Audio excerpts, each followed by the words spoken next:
Welcome to our channel, ladies and gentlemen. I want to say thank you to those who support our channel in one way or the other. Thank you very much. In case you are watching us for the first time, allow me to request you to consider hitting that subscribe button, click the notification bell, and like our videos. Today was supposed to be a Black Monday because our deputy president had declared war on the Azimio fraternity that was calling for the mother of all demonstrations. There were fears, tension, and a lot of anxiety because we were wondering what next. Many political pundits had thought that maybe the Ruto government was planning to arrest Raila Odinga or to kill people en masse. Little did we know that there were some kind of hidden talks, because sometimes the forces of reasoning must prevail over the forces of darkness who want the country to burn. You will all agree with me that the country was burning. We were losing a lot economically. Investors had been scared away. People were dying. And so there were talks. So yesterday, William Samoei Ruto requested Raila Odinga to call off the demonstrations. Raila responded by suspending the demonstrations. And please let us speak the truth here. Raila suspended. Suspension here means that there is room, because there is room for recalling those maandamanos. And Raila did that with conditions. One, the suspension was done for just 1 week. That means the Monday, today's demonstrations, and Thursdays, pending several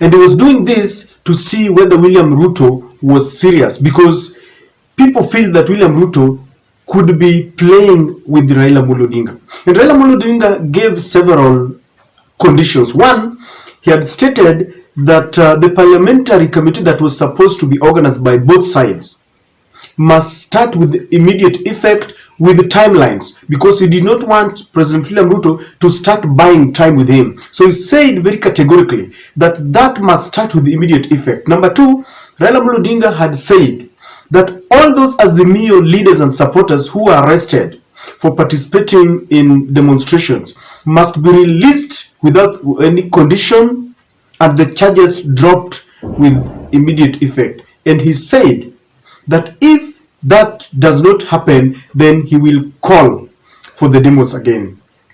You know, very many people thought that the bravery, the tough talks that William Ruto and Gachagua are giving us in public is the true picture. No, the government is losing. So they are the ones who went to Raila Odinga and requested for talks.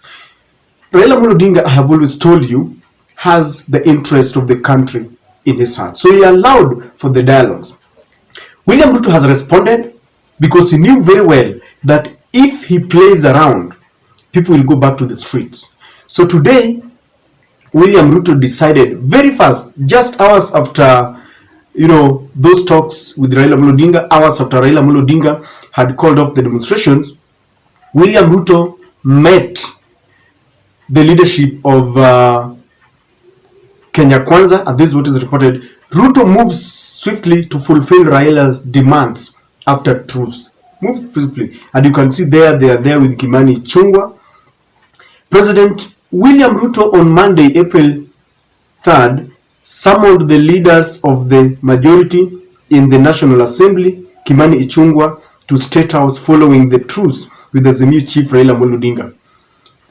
During the meeting, Ruto instructed Ichung'wah and his Senate counterpart Aaron Cheruiyot to establish a framework to the bipartisan approach to address some of the issues raised by Raila Amolo Odinga. And this is what William Ruto said. We have asked the parliamentary leadership of both houses to consider our proposal for a bipartisan approach to address the matters raised by the opposition as a priority.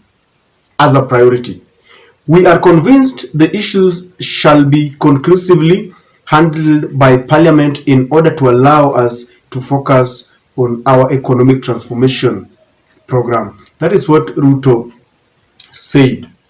So, ladies and gentlemen, as you can see, Ruto is showing that he's really committed to this because he does not want to go back to what he has seen. I told you that this Kenya Kwanza team is full of leaders who are scientists. You see, scientists always want to test and see the result.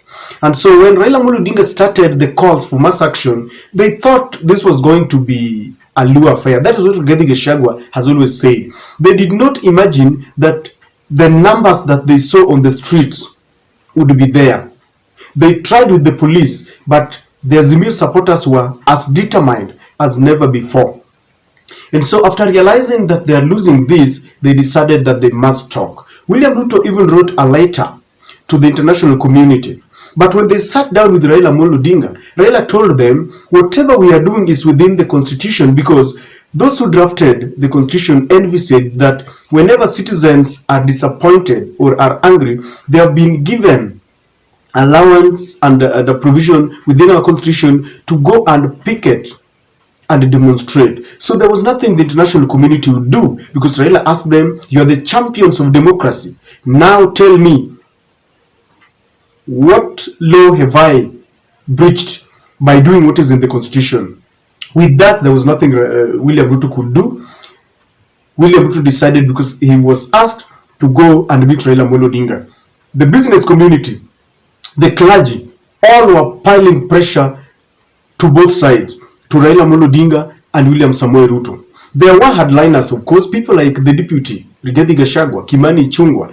They had ruled out any possibility of William Ruto meeting Raila Amolo Odinga. But who was losing here? It was the government, because Johnson Sakaja, who is the Nairobi governor, had indicated that he was losing a lot. Revenue collection had been crippled completely. Rigathi Gachagua, in his own very confession, had said that we lose 2 billion Kenya shillings. But at the same time, they were determined to show their supporters that they are strong.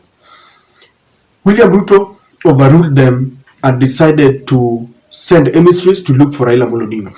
One thing, whether you hate Raila Amolo Odinga or like him, one thing that Raila has demonstrated and manifested over the years is that he is a statesman.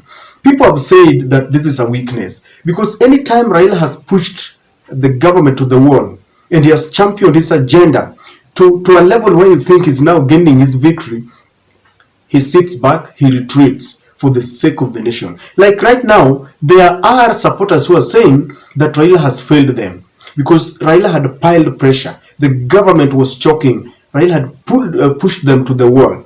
And the supporters wanted this to go on and on and on until William Ruto relinquishes his position as the president. But let me tell you something. It is not as easy as you think, because what Raila was doing was not for self-aggrandizement. Raila was championing for what he knows is good for the country today and tomorrow. For example, something to do with electoral injustice. I know it is a twofold. One is the last elections, where people were thinking and expecting that the government must open the server so that we know the winner. But there is another part of it. Tomorrow's elections. Raila is also looking at 2027, because William Ruto had started this unilateral and partisan appointments to people who are going to interview officers into the IEBC offices. So Raila is looking at that.